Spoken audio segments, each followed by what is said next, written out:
Olá pessoal, vamos continuar o nosso conteúdo da disciplina Gestão de Operações. Hoje nós vamos iniciar a nossa quinta unidade, em que vamos trabalhar a parte de planejamento e controle de produção. Esse é o nosso foco a partir de agora. É uma unidade de fechamento, mas é uma unidade relativamente ampla. Então nós podemos dividir inclusive em duas partes. No primeiro momento a gente vai ver aspectos mais qualitativos, vendo algumas abordagens que podem ser utilizadas na gestão de operações, da produção de operações, focando inclusive a filosofia Lean, que é uma filosofia, que é uma forma de trabalho relativamente nova, né, que está sendo aplicada com mais intensidade agora nesse momento, com alguns conceitos muito importantes e muito vinculados à ótica do cliente. Então é interessante a gente ter essa visão de algumas ferramentas ligadas a essa filosofia, essa forma de pensamento. E aí na segunda parte a gente entra em uma abordagem mais tradicional, com algumas ferramentas para determinação de fazer o planejamento da produção, estabelecer plano mestre, estabelecer necessidade de materiais, e aí é algo um pouco mais objetivo inclusive com certa semelhança a parte final da gestão de capacidade que nós acabamos de concluir. Então vamos lá. A parte inicial dessa unidade, como eu falei para vocês, versa sobre o sistema de produção enxuto e a filosofia de just-in-time.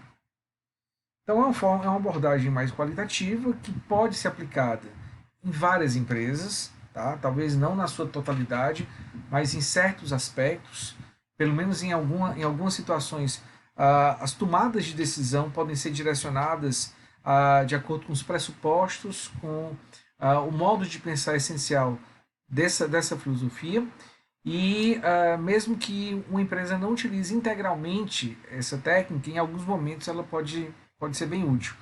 Em serviços em particular, ela apresenta uma possibilidade de adaptação muito forte, já que o foco em serviços é o cliente, é a agregação de valor, é a condição de entregar exatamente aquilo que o cliente pretende receber.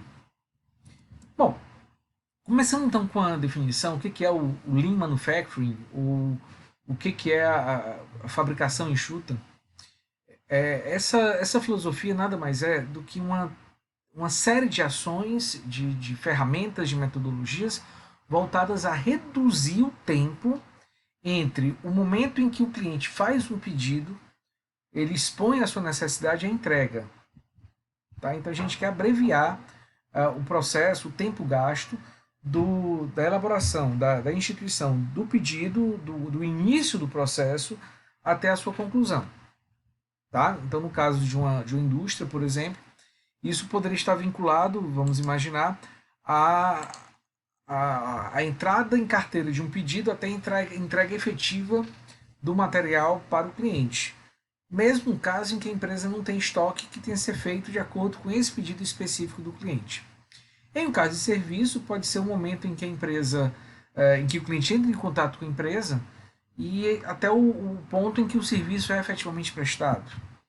Logicamente que o tempo hoje em dia é um elemento, um atributo essencial e muitas vezes a decisão de compra é muito focada nessa capacidade de atendimento do prazo.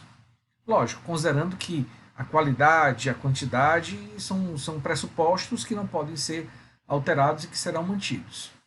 Agora, existem dois elementos que são essenciais para que essa redução do tempo possa acontecer.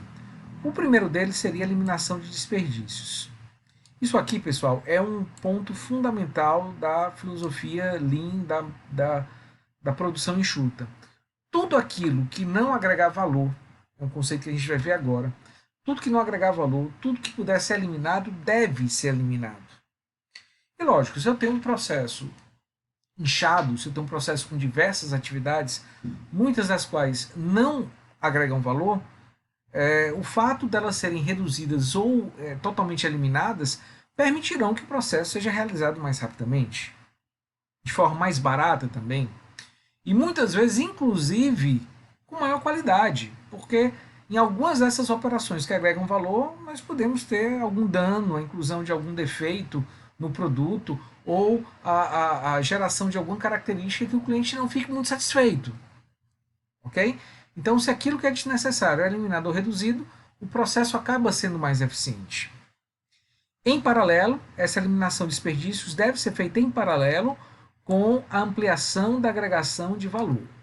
Isso aqui é outro ponto importante. Esse termo, esse conceito tem que estar muito claro para que a gente possa dar continuidade, prosseguir na nossa discussão. O que é valor? Valor é um conceito que está ligado intrinsecamente ao cliente e à sua necessidade. Então a gente poderia, inicialmente, supor que valor está ligado a uma questão financeira.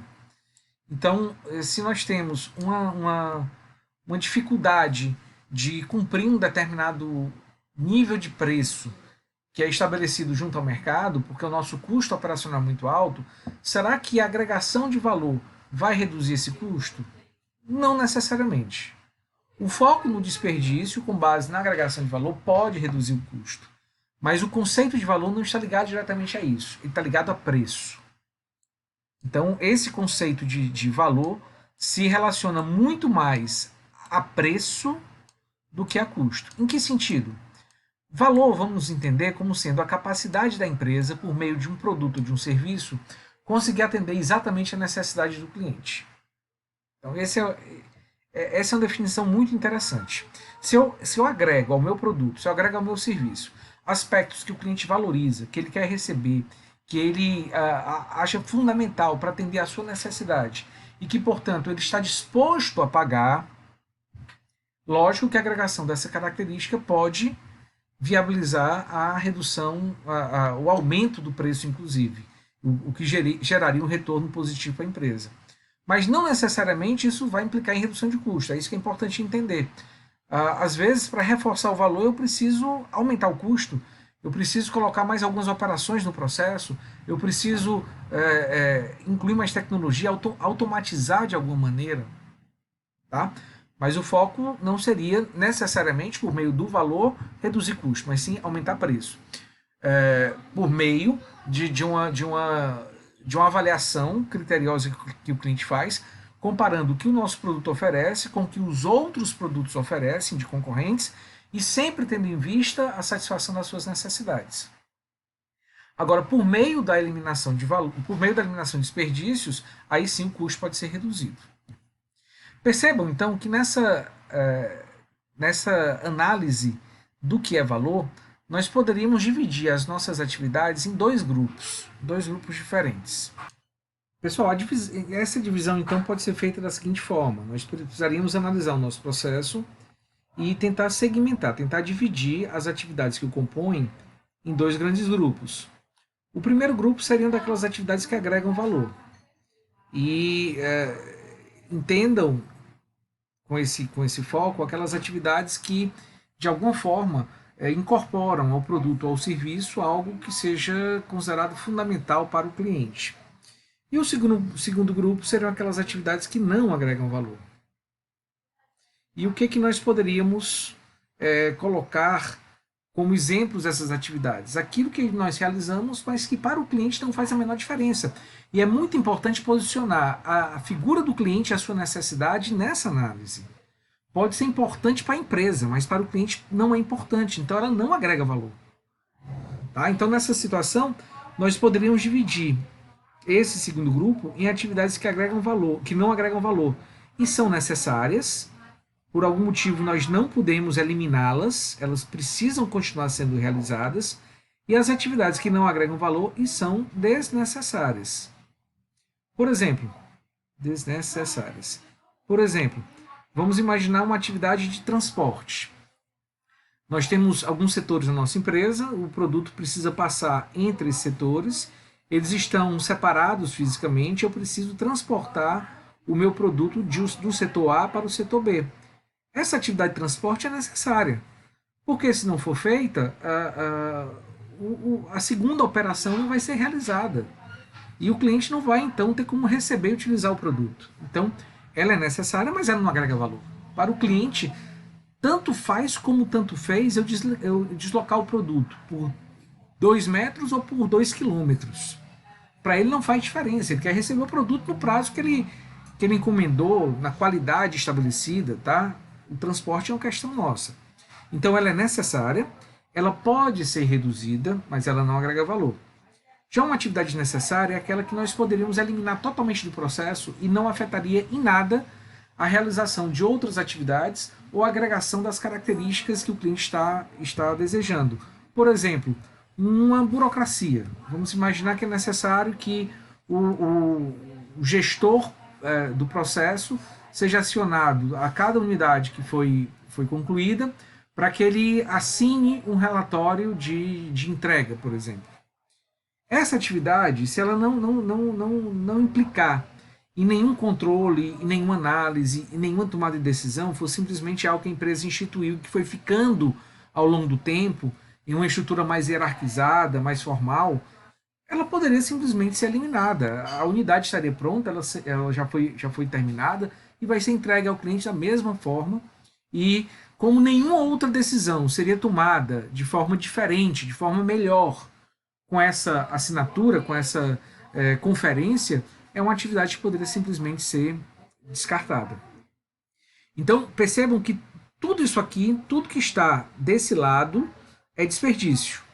E esse desperdício seria então trabalhado com a eliminação das atividades necessárias e com a profunda redução das atividades que não agregam valor e são necessárias. As que agregam devem ser mantidas e até reforçadas. Bom, em relação a um histórico da filosofia Lean que nós poderíamos eventualmente realizar, é importante que nós trabalhemos alguns elementos. O primeiro desses elementos, a origem do Lean Manufacturing aconteceu na fábrica, na Toyota. Então é um sistema de produção da Toyota, em alguns autores chamam inclusive esse sistema de TPS, ou Toyota Production System, o sistema de produção da Toyota. Então, fazendo aqui um breve relato de alguns momentos importantes, nós tivemos a fundação da Toyota ainda no século passado. Aqui nós temos o Sakichi Toyoda e o Kishiro Toyoda, pai e filho. Eles tinham, na verdade, uma fábrica. Ela foi fundada não como uma fábrica de automóveis, mas como uma fábrica de teares. E ainda com esse foco, em 1924, eles criaram um conceito chamado Jidoka, que nós vamos ver mais à frente, que é um conceito voltado a permitir uma identificação automática, uma identificação imediata de quaisquer problemas que existam no processo, ou paralisando de modo automático, ou paralisando com a intervenção humana, ou até mesmo o próprio sistema fazendo os ajustes e correções necessárias, mas de forma que não haja a propagação de defeitos, de falhas ao longo do processo. Então essa foi uma inovação que hoje é considerada fundamental dentro da produção enxuta.